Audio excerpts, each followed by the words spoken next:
औरत है तो माँ है, बीवी है, बेटी है, तो हर रूप में एक कहानी नई सी है। चाहत की मिट्टी में ख्वाबों की खुशबू। From diplomacy to decision making, women are shaping the world. To Art of Healing online. So women special day पे आज हमारे साथ एक और इंटेलेक्चुअल लेडी मौजूद है, doctor Samreen Aamir. International relation में इनका बहुत ज्यादा इनका इनपुट है। सो आज हमारे साथ डॉक्टर समरीन आमिर। कैसी हैं डॉक्टर समरीन आप? अल्हम्दुलिल्लाह मैं बिल्कुल ठीक हूँ। ओके डॉक्टर समरीन, आप अपना थोड़ा सा बैकग्राउंड बताएंगे कि आपने किस तरह से जर्नी स्टार्ट की और आप क्या करती हैं? देखिए, मेरी जो जर्नी है, इसको मैं अपना दूसरा जन्म कह सकूँ तो बहुत बेहतर है। क्योंकि मैं शादी से पहले मैं एक टेक्सटाइल वाइट हाउस में काम किया करती थी, जिसको आइकॉन सोर्सिंग और हमारे एसोसिएट्स रहे थे। And I was the youngest merchandiser for Braille. Braille होता है वॉलमार्ट की, वो रिप्रेजेंट करती है यहाँ पर। तो मैं उनके साथ वाबस्ता थी।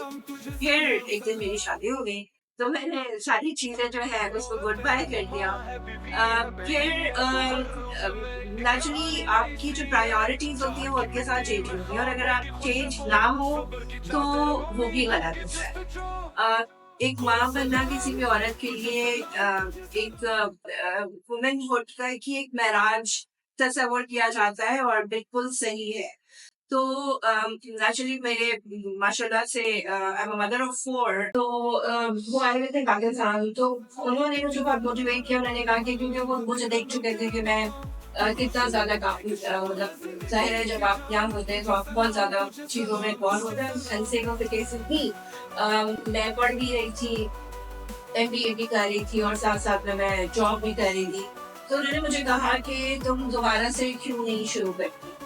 मैंने कहा नहीं, इट्स डिफिकल्ट, साइंस को दोबारा से कंटिन्यू करना बहुत मुश्किल है। ज़ाहिर टेक्सटाइल इज ऑल अबाउट उसमें बहुत ज़्यादा एक तो फील्ड वर्क भी होता है और सारा कुछ होता है। तो भाईजी ने मुझे कहा कि तुम बहुत ज़्यादा इंटरेस्टेड थी पॉलिटिक्स में, तो तुम क्यों नहीं उसको वापस से शुरू करती है। अच्छा, पॉलिटिक्स में ये था कि हम लोगों के घरों में एक आम माहौल ये है कि आपने साइंस ले ली, ठीक है ना, हर घर में ऐसे ही है। तो हम चारों बहन भाई भी कोर साइंस बैकग्राउंड के थे। तो मैंने कहा कि ये तो मतलब इस बिल्कुल भाईजी ने बिल्कुल ठीक बात की है। तो मैंने बहुत पहले से अच्छा मैं TIP में मैंने किया था। तो फिर मैंने संजय के द्वारा BA किया, यानी घर में बैठकर जब मेरे बच्चे भी होते रहे साथ साथ में और मैं ये सारा कुछ करती रही। मैंने MA किया, उसके बाद मैंने 3 इयर्स का मैंने मदरसे का कोर्स किया, मदरसा आयशा सदीका से। उसके बाद फिर MPhil के लिए मेरा मेरा मेरा 4th वेटी हुआ था। तो MPhil में एडमिशन हो रहे थे, मैंने अखबार में ऐड देखा कराची यूनिवर्सिटी में, तो मैंने सोचा कि चलो अप्लाई करती हूँ। मैंने अप्लाई कर दिया। उन्होंने सिर्फ 7 स्टूडेंट्स को उन्होंने इंटरव्यू कॉल की, और मुझे बिल्कुल भी नहीं पता था कि मुझे इंटरव्यू मतलब वो बुला रही है, क्योंकि पूरा अब तक के में तो एडमिशन होते हैं, पूरे पूरे ऑडिटोरियम बड़े होते हैं और सारा कुछ है। और मैं एक प्राइवेट MA वाली और मदर और सारी चीजें। तो वो दिन मेरी बड़ी जिंदगी का एक बहुत ही प्लेजेंट मोमेंट था। मुझे ये उस वक्त भी नहीं था कि मैं करूंगी, मतलब मुझे ये ना मेरा नाम आ गया है ना। फिर मैं अपनी मदर इन लॉ के पास गई, मैंने उनको बड़ा हक किया, मैंने कहा देखिए मेरा नाम आ गया, ये वो। मैं इंटरव्यू देकर आई, फिर मेरा फाइनल लिस्ट में भी नाम आ गया। अब मुझे बिल्कुल भी नहीं पता था कि मुझे इंटरव्यू मतलब वो बुला रही है, क्योंकि पूरा आपको पता है कि मतलब एडमिशन होते हैं, पूरे पूरे ऑडिटोरियम बड़े होते हैं और सारा कुछ है। और मैं एक प्राइवेट MA वाली और मदर और सारी चीजें। तो वो दिन मेरी बड़ी जिंदगी का एक बहुत ही प्लेजेंट मोमेंट था। मुझे ये उस वक्त भी नहीं था कि मैं करूंगी, मतलब मुझे ये ना मेरा नाम आ गया है। मैं इंटरव्यू देकर आई, फिर मेरा फाइनल लिस्ट में भी नाम आ गया। अब उस वक्त भी जो है वो मेरे हस्बैंड कह रहे थे अभी तो बच्चा हुआ है, ये है वो है। तो मैंने कहा एडमिशन ले लेती तो देखती हूँ चलता है नहीं चलता, चलता है नहीं चलता। और होते होते मैंने PhD बहुत आपने इंटरेस्टिंग जर्नी रही है।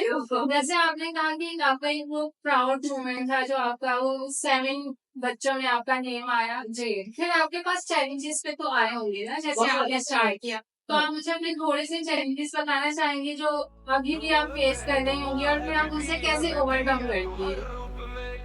अच्छा, चैलेंजेस देखिए, चैलेंजेस तो हर शख्स की जिंदगी में होते हैं, चाहे वो स्टूडेंट हो, चाहे वो टीचर हो, माँ हो, बाप हो, जो भी हो। तो बल्कि वो एक शेर है कि क्योंकि मैं बहुत सारी चीज़ रिलेट करती हूँ अपनी इस कैपेसिटी में कि आई एम अ मदर, ठीक है ना। तो अब बल्कि मेरे कलीग्स भी कहते हैं कि तुम हर चीज़ में यहाँ से ही शुरू करते हो, लेकिन आई डोंट नो क्यों। तो वो शेर है ना कि मुझे तुझको थकने नहीं देता है ज़रूरत का पहाड़, मेरे बच्चे मुझे बूढ़ा नहीं होने देते। तो एवरी डे एक चैलेंज होता है, ठीक है ना, कि आज छोटे वाले का स्पोर्ट्स डे है, तो यू नो आपको उसकी तैयारी करानी है। अच्छा, मैं बहुत एम्बिशियस हूँ, मेरे बच्चे ये कहते हैं कि अम्मा जो है ना हर वक्त पीक में चली जाती है, आप बोलो इसके इंसान हो रहा है, डिस्टिंक्शन आ रही है कि नहीं आ रही। यानी मैं ए स्टार भी नहीं सोचती, मैं ये कहती हूँ डिस्टिंक्शन आ रही है कि नहीं आ रही। अच्छा, एडमिशन हो रहा है तो मतलब आईबीए में हो रहा है कि नहीं हो रहा, यू नो, ये वाली चीज़ है। तो अब वो मेरे बच्चे का स्पोर्ट्स डे है और मैं बसरी पार्क में रहती हूँ और मैं शाम में आने के बाद उसको पार्क लेके जा रही हूँ, घड़ी हाथ में रखी हुई है, भागो, अब तुम 3 सेकंड पीछे, अब तुम 3 सेकंड्स, यू नो, ये वाली जो चीज़ है ना, तो नेचुरली फिर तो आपको यंग रखेगा ना बच्चा। तो ये वाली चीज है। तो ये जो कॉम्पिटिशन होते हैं या ये जो चैलेंजेस होते हैं, इसके लिए आप कितने एम्बिशियस हैं या आपके टारगेट्स कितने हैं या ऑब्जेक्टिव्स कितने। एक होती है वो जिंदगी जो आपको गुजारनी होती है, एक जिंदगी वो होती है जो आप गुजारते हैं, ठीक है ना। तो अब जिंदगी को आपको गुजारना चाहिए, मतलब हमें जिंदगी को गुजारना चाहिए, हमें अपने ऑब्जेक्टिव्स के साथ, अपने नए टारगेट्स के साथ, अपने एम्बिशंस के साथ, उनके साथ हमें जिंदगी गुजारनी चाहिए। हमने अपना इख्तियार हमें वक्त को नहीं दे देना चाहिए कि जो चाहे वक्त मेरे साथ करे। क्यों, मैं तो अशरफुल मखलूकात हूँ। अल्लाह ने मुझे ज़हन दिया है, मुझे तख्लीकी सलाहियतें दी हैं, मुझे मैं जो बहुत सारी चीज़ें सोच सकती हूँ, तो क्यों मैं इख्तियार वक्त को दे दूँ कि बस वो मुझे आए और यू नो करके और निकल जाए। तो इसके लिए आपको चैलेंजेस के लिए तो तैयार है। बिल्कुल माशाल्लाह, आपने ये बहुत अच्छी बात की है, एक आपने कहा कि हमें जिंदगी को गुजारना चाहिए ना कि जिंदगी हमें गुजारे। तो जैसे आपने ये बात की है, तो हमारी आपको पता है हमारी सोसाइटी में ज्यादा जो है वो हमारे मर्दों का इख्तियार, और आप माशाल्लाह से काफी टाइम से जॉब कर रही हैं, तो आपको मतलब मेल वर्ल्ड में कितने चैलेंजेस फेस आए हैं और आपने उसे कैसे फेस किया है और क्या आपकी स्ट्रेटेजीज रही।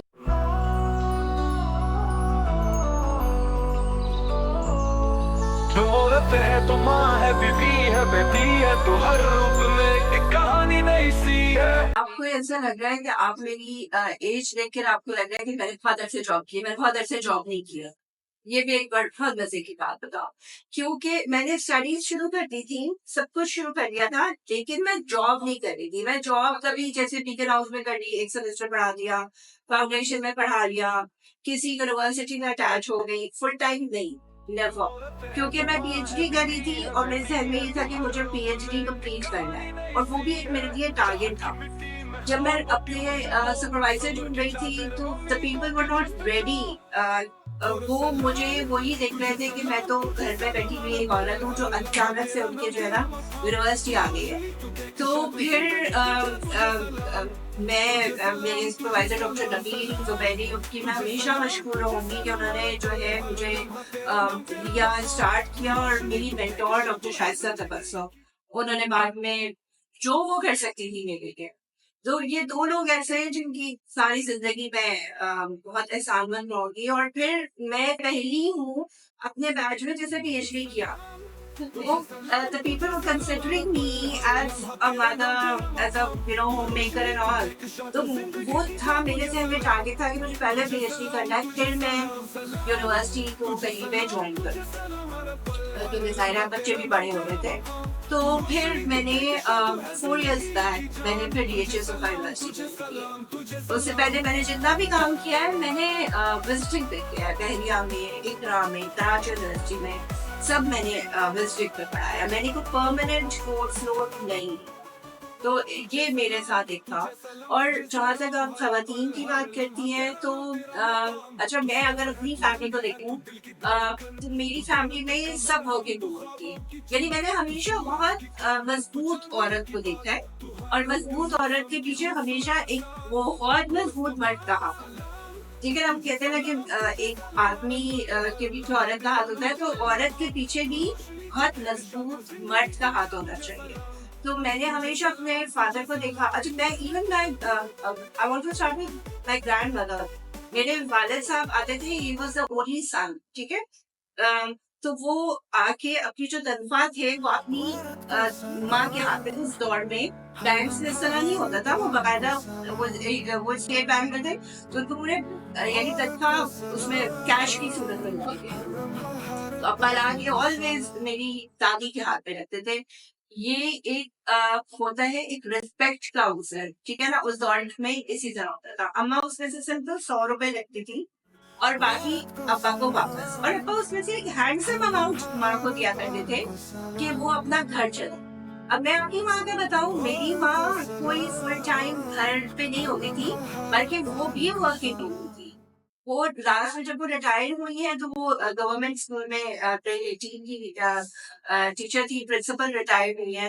मेरी फूफियाँ वो भी टीचिंग में थी, मेरी खाले वो भी टीचिंग में थी, और जिन दादी का मैं जिक्र करी वो शायरा थी। यानी वो हिंदुस्तान से आई थी, लेकिन मुझे याद है कि ज़ियाउल्लाह के मरने के ऊपर उन्होंने पूरी शेर व शायरी की थी और सारा कुछ है। तो यानी एक बहुत मजबूत ऐसी फैमिली से मैं आई थी कि जहाँ पे मैंने औरत को एम्पावर्ड की करा। फिर जब मैं शादी होके आई हूँ तो यस, वहाँ पे मैंने थोड़ा सा डिफरेंट इस तरह का माहौल देखा कि वहाँ पे दे वर मोस्टली होम मेकर्स। लेकिन आई मस्ट मेंशन कि मेरी mother in law, what a brilliant lady she is, इतनी इंटेलिजेंट। यानी कोई घर में आता है तो हम बाद में सोचते हैं कि उससे ये काम करें, ये काम करें। उनके जहन में सारा होता है कि ये चीज रह गई, ये चीज रह गई। Very intelligent, very you may से एम्पावर्ड। जरूरी नहीं है एम्पावर्ड होने के लिए आप घर से बाहर ही जाए, आप सही तौर पे एम्पावर्ड हो सकते हैं। ठीक है, तो वो माशाल्लाह वेरी एम्पावर्ड लेडी। और उसके बाद मेरी बेटियां मुख्तार हमसे भी 10 गुना आगे हैं, और इन सबका क्रेडिट हमारे घर के बर्तन को, मेरे बाप को, मेरे भाइयों को, मेरे हस्बैंड को, and now my sons, I have 2 sons।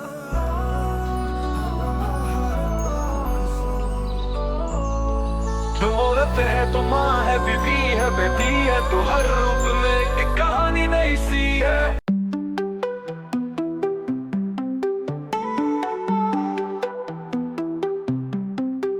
तू औरत है तो माँ है, बीवी है, बेटी है, तू हर रूप में एक कहानी नई सी है। चाहत की मिट्टी में ख्वाबों की खुशबू, सब्र की चादर में उम्मीदों की जुस्तजू। और सलाम तुझे सलाम, तुझे सलाम, हर पल हर लम्हा तेरा नाम, तेरा मकाम। तू रोशनी, तू कहकशां, तू जिंदगी की जान। तुझे सलाम, तुझे सलाम, तुझे सलाम, और सलाम तुझे सलाम, तुझे सलाम, हर पल हर लम्हा तेरा नाम, तेरा मकाम। तू रोशनी, तू कहकशां, तू जिंदगी की जान। तुझे सलाम, तुझे सलाम, तुझे सलाम।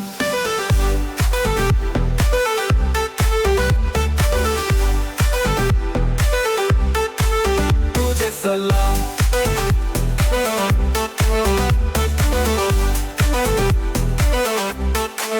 तुझे सलाम, तुझे सलाम, तुझे सलाम, हर पल हर लम्हा तेरा नाम, तेरा मकाम। तू साज है, तू रंग है, तू दिल की धड़कन, तू दर्द का मरहम, तू ख्वाबों की चमक, तू सूरज की करन, तू चांदनी की बात, तू हर एक मौसम की खूबसूरत बरसात। तुझे सलाम, तुझे सलाम, तुझे सलाम, हर पल हर लम्हा तेरा नाम तेरा मकाम, तू रोशनी तू कहकशां, तू जिंदगी की जान। तुझे सलाम, तुझे सलाम, तुझे सलाम।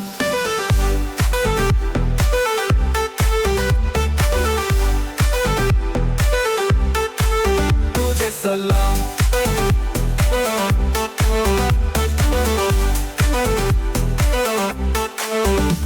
तू लफ्जों में नगमा, तू जज्बों की लय, तू वक्त से आगे, तू कल की जिया। ये जश्न है तेरा, ये दिन तेरे नाम, हर दिल की दुआ। तुझे सलाम, तुझे सलाम, तुझे सलाम, तुझे सलाम, तुझे सलाम।